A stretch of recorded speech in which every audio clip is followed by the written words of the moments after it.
মাসে 15,000 টাকা ইনকাম করে কি ফিউচার বাড়ানো সম্ভব? হ্যাঁ সম্ভব, যদি তুমি একটু প্ল্যান করে চলো। দেখে নেওয়া যাক হিসেবটা।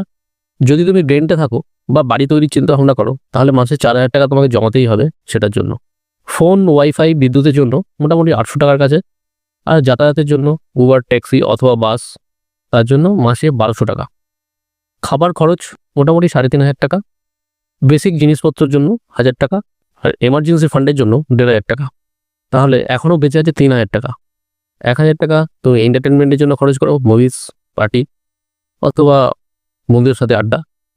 আর 2,000 টাকা অবশ্যই তুমি ইনভেস্ট করা শুরু করো। প্রতি বছর 10% করে যদি ইনভেস্টমেন্ট বাড়ানো যায় এই 2,000 টাকার উপর, আর 12% যদি ইন্টারেস্ট পাওয়া যায়, তাহলে 5 বছরে প্রায় 2 লাখ টাকা এবং 10 বছরের প্রায় 7 লাখ টাকা। আর 20 বছরে দেখলে এটা প্রায় 40 লক্ষ টাকার একটা ফান্ড তৈরি হবে।